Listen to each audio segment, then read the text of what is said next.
Hello, good evening everyone. Welcome back to your own channel Study with Alka Kanjwal. आपका channel में बहुत बहुत स्वागत है. I hope that you all are very positive and enjoying your weekend. So, those who are new to the channel, I would like to give you all a brief introduction about the channel. This is an educational channel wherein we are talking about computers, which comes in all the competitive exams right now. And we talk about PGT and TGT computer science, and we deal with the preparation of it and maths. We keep on taking interesting topics of maths to help the children from grade 8 to 10, and also to those candidates, to those friends of mine who are appearing for different exams, maths, computer being a mandatory part for all the exam. So अगर अभी तक आपने like नहीं किया है, share नहीं किया है, सब्सक्राइब नहीं किया है, तो डेफिनेटली कर लीजिए. And I can speak in English, Hindi, Nepali, assamese and Gadwali, so you all can connect with me in any of the languages mentioned. If you have any query in any of these languages, definitely feel free to ask your queries. So आज के session की शुरुआत करते हैं एक संस्कृत श्लोक के साथ. न चौरहार्यम न च राजहार्यम न भ्रातृभाज्यम न च भारकारी व्ययी कृते वर्धत एव नित्यम विद्याधनम सर्वधनम प्रधानम. तो विद्याधन सब धन में प्रधान होता है, और विद्या को जितना बांटा जाए वो उतनी ही बढ़ती रहती है. तो डेफिनेटली आप लोग भी जो आप कुछ गेन कर रहे हैं, जो नॉलेज है, तो वो डेफिनेटली बांटते रहिए और शेयर डेफिनेटली कीजिए, ताकि किसी एक यूजफुल, जिसको ये डेफिनेटली चाहिए, सो उस तक भी ये वीडियो पहुंच पाए. तो आप लोग डेफिनेटली इसको लाइक कीजिए, शेयर कीजिए, सब्सक्राइब कीजिए और बेल नोटिफिकेशन में पक्का क्लिक कर दीजिए. जैसे ही एक नया वीडियो आए आप लोगों को तुरंत नोटिफिकेशन मिल जाए. Yes, so let us start with today's session. That is a very interesting session. Let us play with our numbers. What do you say? Let us identify, know our numbers more. हम लोग numbers के बारे में बात करते हैं, और हम लोगों को different different categories of number है. हम कभी रैशनल नंबर्स के बारे में सुनते हैं, तो ये कौन सी कैटेगरी है, तो इसको अच्छे से समझते हैं आज. सो let us start with numbers. So first क्या हुआ था? फर्स्ट रियलाइज हुआ था कि नंबर्स चाहिए काउंटिंग के लिए, तो काउंटिंग नंबर्स. सो जो हमारा नंबर स्टार्ट होता है 1 से 2, 3, 4, सो ये काउंटिंग नंबर्स, इनको क्या बोला जाता है? We use it to count, and these are known as the counting numbers या natural numbers. These are known as the natural numbers. तो फिर इसको रिप्रेजेंट करते हैं कैपिटल एन से. तो ये जो नंबर्स है 1, 2, 3, 4, तो इन नंबर्स को क्या बोलते हैं? Natural numbers. अब धीरे धीरे रियलाइज हुआ कि अच्छा, हमको जीरो भी चाहिए, जीरो का भी एक अलग वैल्यू है. Is it not? When zero is added in front of the numbers like 2000000, you know the value, isn't it? How it's increasing. तो फिर जीरो की वैल्यू आइडेंटिफाई हुई. तो जब हमने ये जो काउंटिंग नंबर्स है 1, 2, 3, 4 के साथ जीरो मिला दिया, तब हमको एक नया सेट ऑफ नंबर्स मिलता है, उसको बोलते हैं whole numbers. Whole numbers, natural numbers along with zero, that is your whole numbers. अब रियलाइज हुआ कि अच्छा, नेगेटिव वैल्यूज को रिप्रेजेंट करना है. कहीं पे टेम्परेचर बहुत ठंडा है, कभी हम बोलते हैं कि टेम्परेचर इतना ठंडा था, वहां इतनी ठंडी थी कि it was the temperature went on negative. So we talk about that. So it was realized that okay, the negative numbers also play a very important role. So we have, like if we say -4, -4, -5, 4, -3, -2, -1, 0, 1, तो ये सारा जो collection है, now we got these numbers and we call it integers. Integers, so these are the integers. और जो हमारा integers है वो रिप्रेजेंट होता है z से. Yes, so these are the number representation. अब हमारा आया कि फॉर एग्जाम्पल एक नंबर आ गया 3/2, -5/7, 4/6. तो ये नंबर्स हैं कि कौन सी कैटेगरी में आते हैं.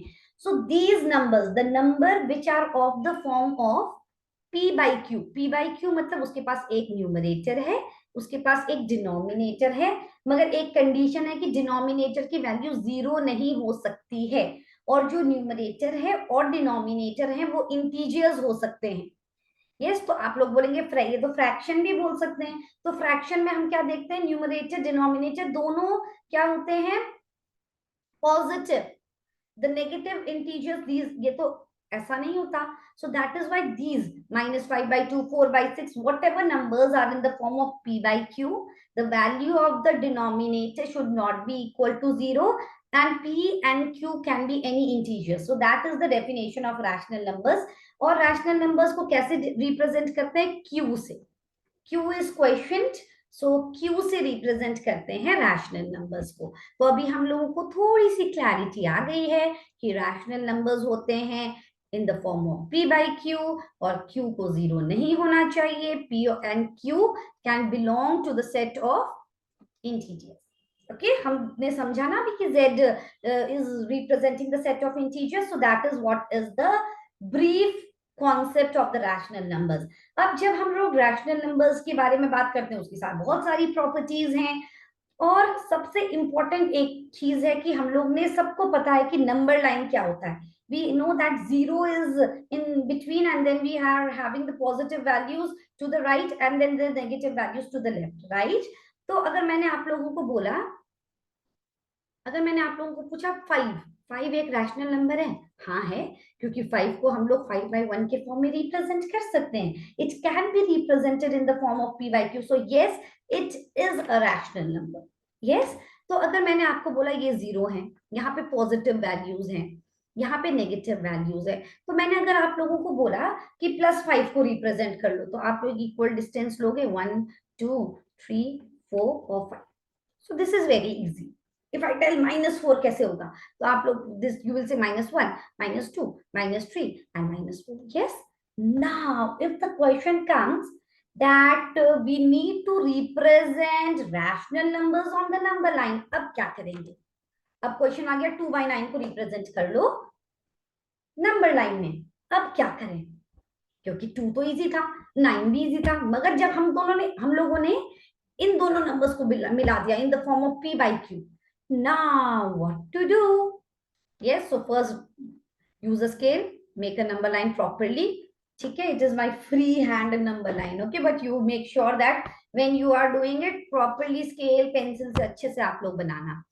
अब देखो 0 मार्क कर लिया हमने। Now I am telling you a very very important trick, very very important। यहाँ पे क्या है, न्यूमरेटर डिनोमिनेटर से छोटा है, न्यूमरेटर डिनोमिनेटर से छोटा है। जब भी, अब जिसको नहीं पता ये न्यूमरेटर है, ओके, ये डिनोमिनेटर है, नो वरीज, अगर नहीं पता है तो पता आ गया, इट्स ओके, पता लग गया, इज इट नॉट?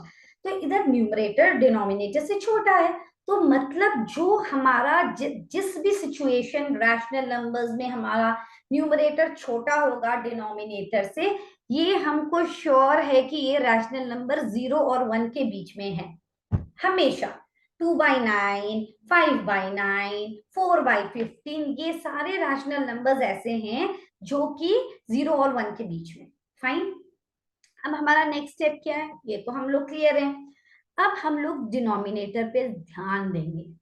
अब हम लोग जो ये पोर्शन है 0 और 1 का, इसको 9 इक्वल पार्ट्स में डिवाइड कर देंगे, what ever the value is given in the denominator, 9 equal part. So let us divide it into 9 equal part, 1 2 3 4 5 6 7 8, हो गया ना? 9 equal part, 1 2 3 4 5 6 7 8 9।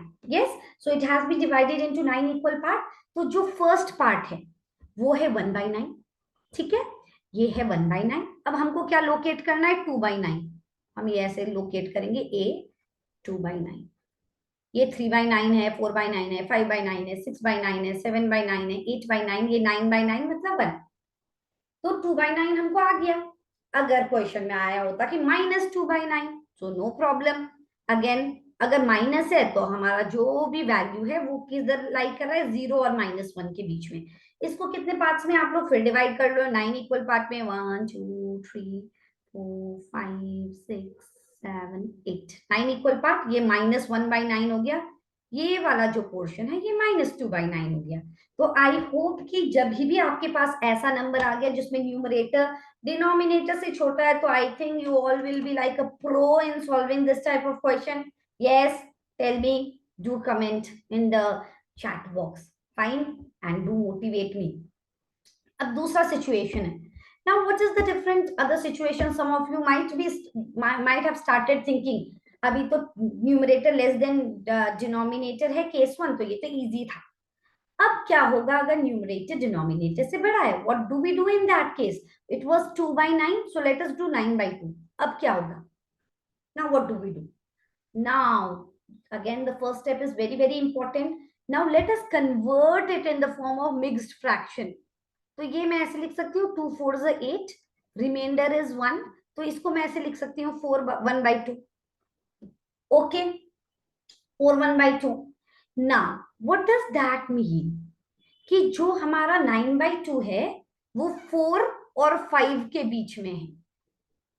ये जो नंबर है ये बताएगा कि किसके बीच में है, तो ये 4 एंड 5 के बीच में है।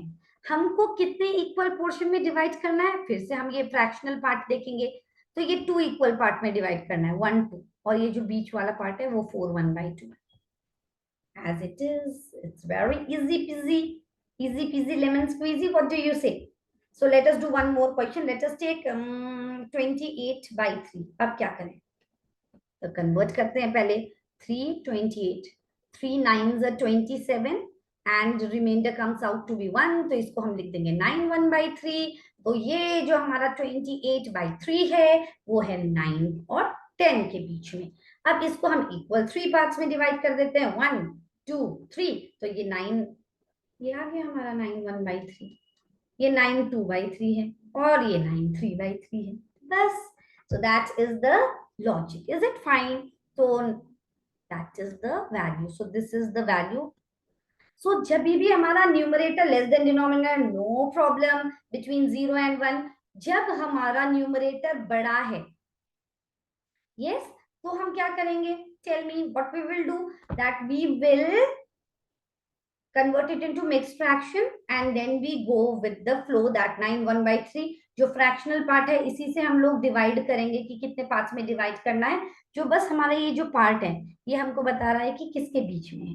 yes, so today what did we discuss? We discussed the rational numbers being in the form of p by q, p and q being integers, q not equal to 0, and then we learned that how do we represent rational numbers on the number line. Yes, rational numbers on number line. So that is very, very important trick for you all. So tomorrow, day after tomorrow, let us wait for the new session wherein I will be discussing about the properties, what is the additive identity, what is the multiplicative identity, and many more concepts coming on your way. So all of you have a lovely, lovely day and a great weekend, great Sunday, and make sure you are liking, sharing, and subscribing. Take care, everyone. Thank you.